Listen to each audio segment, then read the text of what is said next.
This is something that I mean to ask actually just about anybody that I meet from Detroit. Yeah. What is it about Detroit that produces so many talented people? Talented people.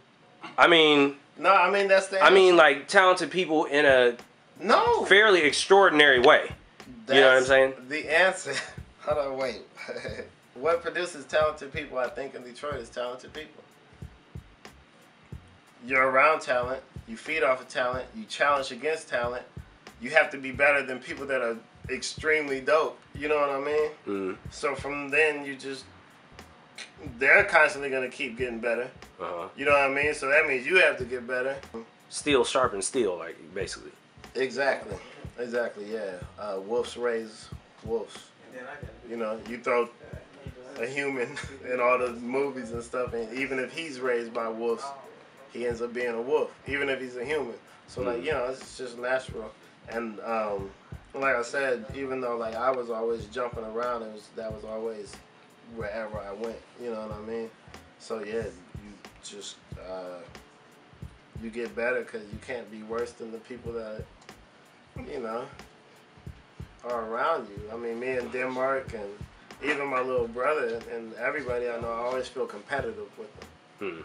And I don't know if that's a Detroit thing or just a natural, you know, human instinct, but I think when you're constantly in groupings with the artists that are the best artists, then you have to constantly be the best artist.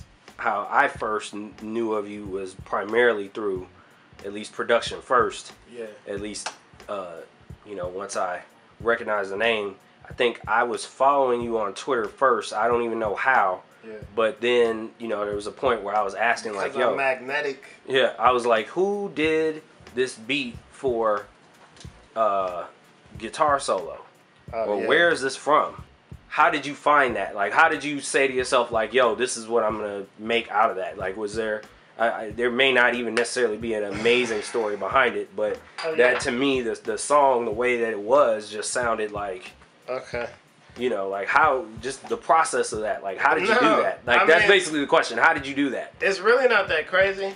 Okay, so guitar solo, Danny Brown's joint, who, you know, Danny Brown is a beast. Whatever he touches, he beast out. I was staying with my homeboy Howard, and he collects records, or he has a lot of records. He collects records, so he had that. It was a Stanley Clarke record, and literally I just heard the song and was like, that shit would be great to rap over. Cause you know, like I think like the feel of like the two turntable way of making beats is kind of gone, or the two tape deck, or the tape deck and radio, or you know what I mean, whatever. But I think that's kind of gone out of people's minds. Like, a lot of people don't think that way, because I mean, a lot of people have. I mean, especially when you take like generations, and you know, the hip hop's been around for a long time, so a lot of people don't even know that way. You know what I mean? Like, I've never had an experience where they had to do it that way. So, when I listen to vinyls, I listen to them, you know, as if I had, you know, two records and maybe had to go back and forth from this part to this part, or this part, you know what I mean? Or, you know what I mean? However I had to do it. So, so I just heard the Stanley Clarke record, I heard that part, and I was like, that'd be cold to rap over. And because I started producing and rapping at the same time, initially, everything I make with the thought, would I rap over it? And then I get to a point that maybe I won't rap over it. And then, you know, usually somebody will swoop in and be like, yo, that's me. And over time, I've gotten to the point where I actually hear things and I go, that would actually just be great for that person. Or, you know, this one isn't for me, but I know somebody will take it. And I like the surprise of finding out who's going to use it and how they're going to use it. Like, I don't like to ask people to do this or that over this. You know what I mean? If you want to do something over it, do it and surprise me.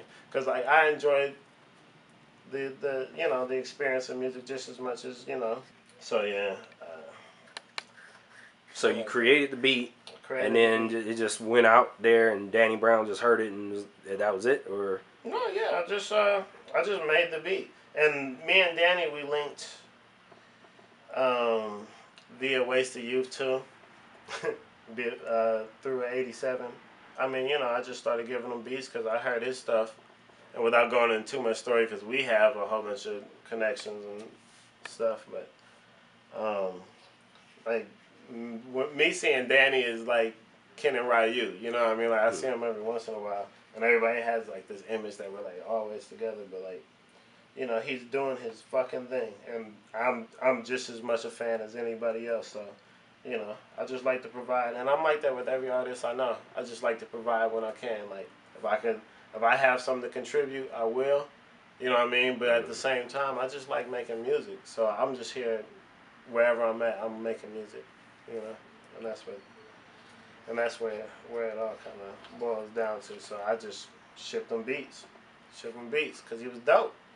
There was no denying it. You know what I mean? So just giving him beats like just rap. I don't care what you do. You know what I mean? So Danny has like all types of shit that I haven't heard recorded over. You know what I mean? Songs that I've you know what I mean, beats that I've done. You know what I mean, that I don't even know of probably, because I find new ones all the time. So, but it's a gift every time. You know what I mean?